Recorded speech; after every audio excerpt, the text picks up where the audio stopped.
Прифаќањето или не прифаќањето на договорот од Преспа, кој што пак е поврзан со евроинтегративниот процес на Република Македонија. Референдумот веќе е распишан, а прогнозите велат дека ќе успее. Мој гостин е господинот Александар Кржаловски од Македонскиот центар за меѓународна соработка. Добар ден.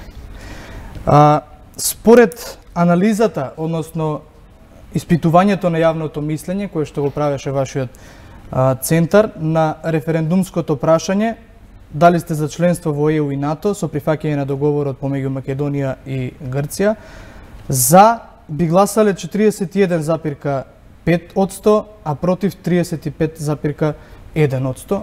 Ова е анкета направена од 24 јули до 1 август.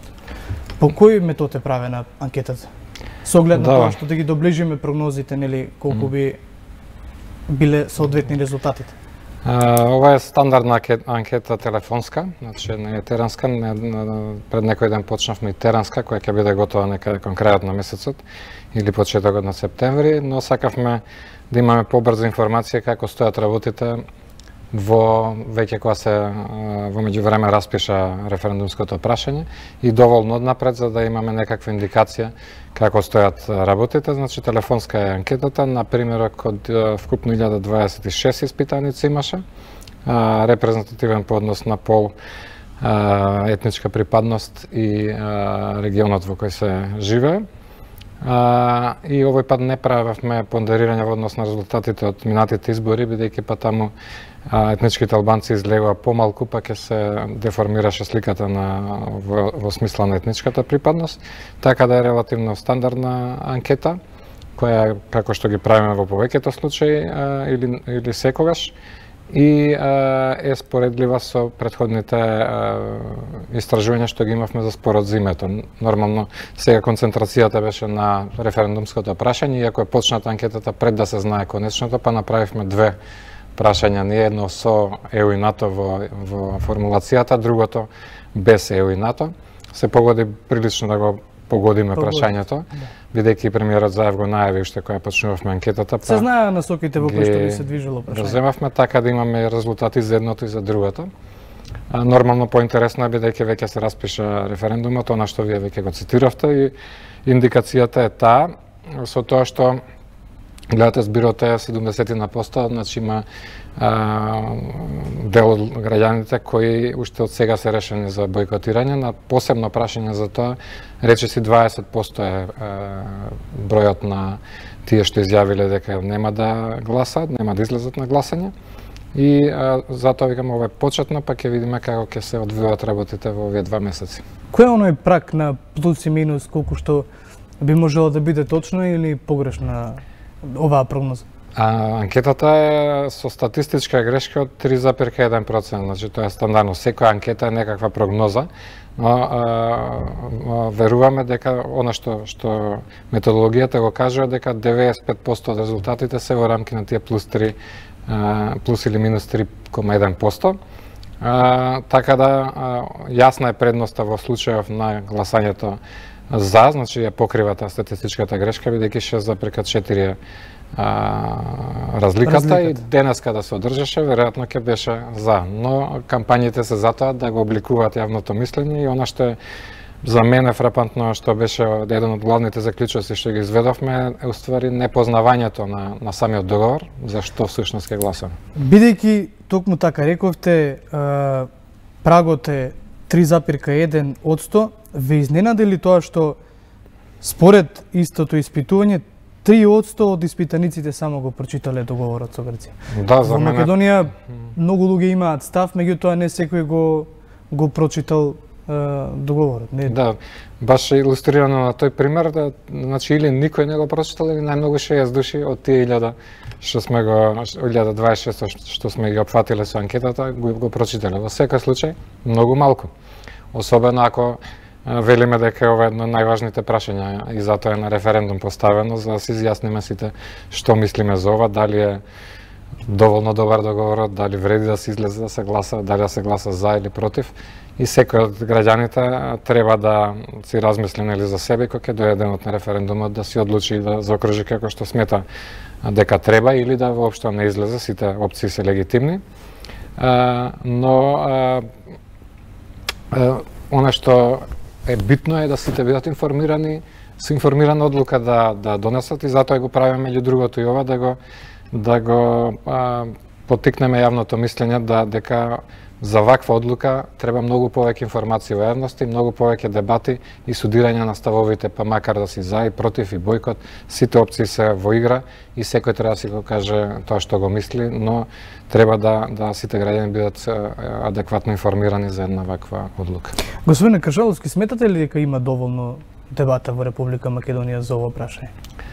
Дека се уште треба да се Да, мислам дека треба многу повеќе и потребни се директни конфронтации за да ги соочиме аргументите и да сите што застапуваат една или друга опција во директен разговор ги расчистуваат една по една од непознаниците, бидејќи во вториот дел од истражувањето посветено на сите посебни битни делови од договорот. Ние избравме 9 точки кои сметаме дека се најбитни или клучни. И очигледно има различни мислења за повеќето за фактички мнозинско несогласувањето меѓу 50 и 60%. Не им се допаѓаат одредени делови од договорот, само позитивно мислење има и то битно позитивно за зачувањето на јазикот и за кодовите МК и МКД. За сите други прашања мнозинско е негативното мислење, но сепак на крај кога треба за целината да се гласа, сепак одреден број од граѓаните решава дека, односно се изјаснува дека сепак би гласале за, иако не им се допаѓаат многу од тие работи во договорот, бидејќи веројатно сметаат дека е ситуацијата таква да сега моментот на прекршување, дали ќе се отвори со тоа патот кон него и НАТО и долгорочно по добра економска перспектива, или сепак не е доволно добар за да сега го прифатиме и одиме понатаму во интеграциите. Од овие бројки кои што ги имате како резултат на испитувањето, што друго може да влијае на нив? Што друго може да зависат со оглед на тоа што лидерот на опозицијата, Христијан Мицкоски, се уште во јавноста не кажал дали ќе гласа за, дали против, дали воопшто ќе го бойкотира? Па мислам дека тоа е едно од побитните моменти на прекршување. Мене ми е чудно што се уште нема јасен став на ВМРО ДПМН дали ќе, мислам, тие и самиот претседател Мицковски се изјасни дека лично е против договорот и генерално тоа гледам и на анкетата, најголемиот дел од симпатизерите на ВМРО ДПМН се против, но има голем дел кои се за бойкот и тоа е се уште нејасна ситуација внатре во партијата. Тие оставаат на очигледно на процесите внатре дискусиите да одредено време за да се одлучат како партија, но мислам дека тоа ќе детерминира битно дали ќе се поддржи референдумот, па макар и со гласање против, или ќе се одлучат за бойкот. И мислам дека тоа битно ќе придонесе кој од тие две опции ќе има поголема поддршка. Споредбено, бидејќи ова не е ваша прва ваква анализа со испитувања, со она според вашето искуство, кога ќе ги добиете бројките, потоа на терен излегува истото, бидејќи според овие бројки референдумот се движи во добра насока за оние кои што го поддржуваат. Тоа е првата констатација. На првиот дел од прашањето, ние најчесто ги работиме, односно за нас анкетите ги работи агенцијата М-Проспект, соработуваме неколку години веќе, а тоа е базирано и на претходно искуство, односно обично ние сме ангажирале повеќе агенции различни за разни испитувања, ама сме споредували за изборите, бидејќи по изборите се единствена можност да се провери реалноста. За други анкети не може да се во реалност да се види дали е баш така. А за изборите е јасно, кога ќе се добијат резултатите, може да се направи споредба и во таа смисла М-Проспект и агенцијата Рейтинг предначат во точноста на прогнозите. М-Проспект во сите случаи до сега на националниот примерок на парламентарните избори била во рамките на оваа грешка што ја зборуваме, обично 3,1 таа грешка и резултатите биле во тие рамки 3,1. Така да јас имам потполна доверба и во методологијата и во резултатите и верувам дека отприлика ова израз на јавното мислење во моментов. Нормално, во периодот што следи ќе има многу влијание на тоа јавно мислење, луѓето допрва ќе се одлучуваат дали ќе се за или против, или дали воопшто ќе излезат или не, и затоа и се прават кампањите. Најгусто е како се ближи крајот, така, нели? Да, нормално дека ќе се обидат партиите или кампањите, така да речем, бидејќи ова не е, условно речено, не е политичка, не е партиска пресметка за избори, туку треба да има групација за и против, и веќе гледаме дека има и за бојкот. Иако и тоа тешко ни оди да го одделиме овој референдум со како прашање помеѓу две партии, бидејќи не е. Меѓу другото, и самите партии заради ставот кој доминира, се да се ме јасно за, тие го направија договорот и целата партија стои зад тоа. Иако гледаме во анкетата дека околу 15% од нивните симпатизери нема да гласаат за. Од друга страна, кај ВМРО-ДПМН, иако нема јасен став, председателот Пинсковски истакна дека е против и најголем дел, дури поголем дел од гласачите на симпатизерите на ВМРО-ДПМН се против, само 5% од прилика, 4,7 мислам дека беше бројката, би гласале за. Значи има разлика, не е 100% преклопување и прво треба нели се консолидираат редовите, ако остане така, меѓутоа сосема нормално е особено за вакво прашање некој да отстапува од партиските ставови, дека ако е член и симпатизер на една партија, да сепак гласа спротивно на она што е доминантен став на партијата. Да. Господине Кажаловски, на социјалните мрежи претежно започнати се неформални изјаснувања, неформални кампањи, кои што велат едни се за европска иднина, други велат бојкотирам. Вие што препознавате? Препознавате пропаганда или препознавате информираност? Споменавме дека анкетата покажува релативно голема неинформираност, односно индиректна информираност. Значи, најголем дел од луѓето се информирале од медиумите, 73. Се тоа веројатно значи од најчесто од телевизијата која најчесто ја гледаат. Дали е тоа, не можеме да тврдиме, не го истражувавме тоа во овој случај, ама вообичаено е секој да си има омилена телевизија, нели? И тогаш е под влијание на тоа што се пласира на таа телевизија. Наместо да сите го прочитаат договорот, па да изградат собствено мислење, но можно е да гледаат и различни телевизии па да се формираат, тоа не е страшно ништо, нели?